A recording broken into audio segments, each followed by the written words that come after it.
warahmatullahi wabarakatuh. Perkenalkan, nama saya Neneng Awalia, guru mata pelajaran Akidah Akhlak di MI Al-Hikmah Kabupaten Lebak, Provinsi Banten.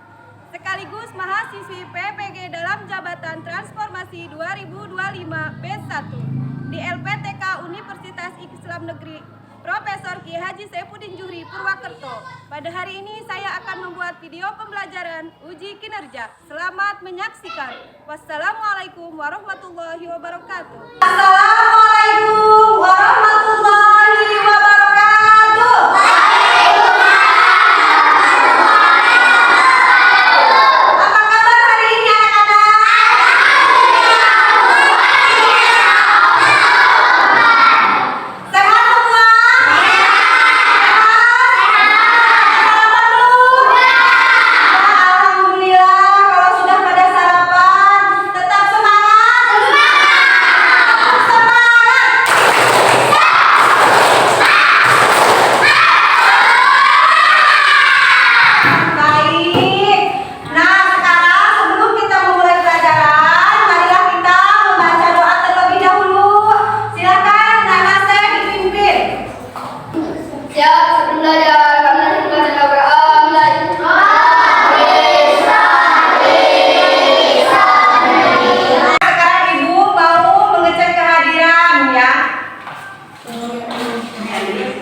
Sekarang kita menyanyikan lagu nasional Indonesia Raya ya. Semua diharapkan berdiri. Indonesia Raya. Anak-anak, materi hari ini belajar tentang nama malaikat dan tugas-tugasnya. Masih pada ingat belum pelajarannya kemarin?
Selalu melaksanakan tugas yang diberikan Allah serta tidak mempunyai nafsu.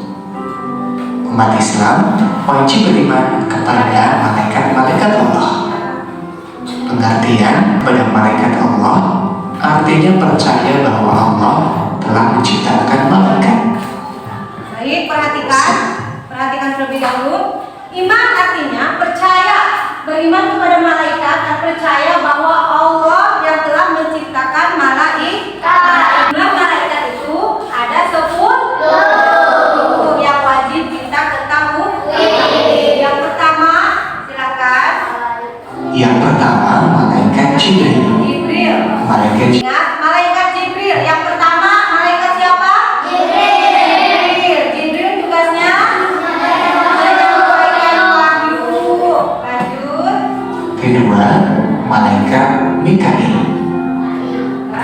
Nah, tadi yang pertama malaikat siapa? Jibril. Yang kedua, Mikail. Apa tugas malaikat Mikail? Memberikan rezeki. Rezeki adalah segala kenikmatan dari Allah, seperti hujan, tanah, kesehatan, dan kesuburan lainnya ya. Malaikat yang tiga, malaikat Israfil. Malaikat Israfil. Malaikat Israfil, apa tugas malaikat Israfil? Mengambil sangkakala atau trompet pada hari kiamat. Manusia dibangkitkan kembali untuk diminta pertanggungjawaban selama hidup di dunia. Nah, ini tugasnya malaikat Israfil. Lanjut. Keempat, malaikat Israel. Malaikat Israel. Malaikat keempat. Malaikat Israel bertugas mencabut nyawa. Siapa yang mencabut nyawa? Israel. Malaikat Israel dijuluki sebagai malaikat maut ya. Lanjut. Kelima dan keenam, malaikat Munkar dan Nakir. Malaikat Munkar dan Nakir. Nah, malaikat Munkar dan Nakir tugasnya apa? Kita sudah meninggal, ditanyanya oleh Munkar dan Nakir. Apa yang ditanyakan malaikat Munkar dan Nakir? Siapa Tuhanmu? Siapa nabimu? Apa agamamu? Itu yang ditanyakan malaikat Munkar dan Nakir. Kalau kita bisa menjawab, ya kita tidak disiksa ya sebentar itu. Kalau kita tidak bisa menjawab, ya kita disiksa ya. Makanya ini tugas Munkar dan Nakir itu menanyai dalam tubuh setelah kita meninggal. Ketujuh dan kedelapan, malaikat Raqib dan malaikat Atid. Malaikat Raqib. Raqib tugasnya apa? Mencatat amal baik. Jadi semua amal baik yang kita lakukan dicatatnya oleh malaikat Raqib. Contohnya kita sholat ya, kita tidak berbohong, kita menghormati orang tua, itu hal-hal yang kita lakukan selama itu kebaikan, itu akan dicatat oleh malaikat Raqib. Malaikat Raqib ya. Raqib bertugas mencatat amal baik. Kalau Atid mencatat amal buruk. Ya, kalau kitanya nggak pernah sholat ya, terus waktu subuh pada sholat nggak?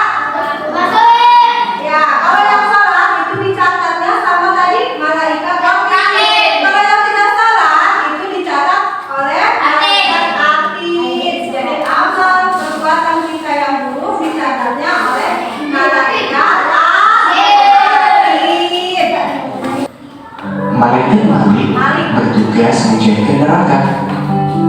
Malaikat Malik dijuluki dengan sebutan Zebania, yaitu malaikat. Nah, malaikat Malik. Malaikat Malik apa tugasnya malaikat Malik? Menjaga dunia. Nah, malaikat Malik dijuluki dengan sebutan Jabaniyah, yang menyeramkan ya. Karena menjaga pintu neraka. Yang digambarkan sangat kejam dan menakutkan. Anak yang tidak sholat dan durhaka kepada orang tua akan masuk neraka dan bertemu malaikat Malik. 10. Malaikat Ridwan. Malaikat Ridwan bertugas menjaga surga. Yang tadi yang menjaga pintu neraka siapa? Malaikat Malik. Kalau yang menjaga pintu surga malaikat Ridwan. Jadi malaikat Ridwan yang akan menyambut umat-umat Islam yang akan masuk surga. Yang amal perbuatannya tadi itu bagus ya, itu akan masuk surga. Nah, ini disambutnya oleh malaikat Ridwan. Baiklah, anak-anak, setelah kalian menyaksikan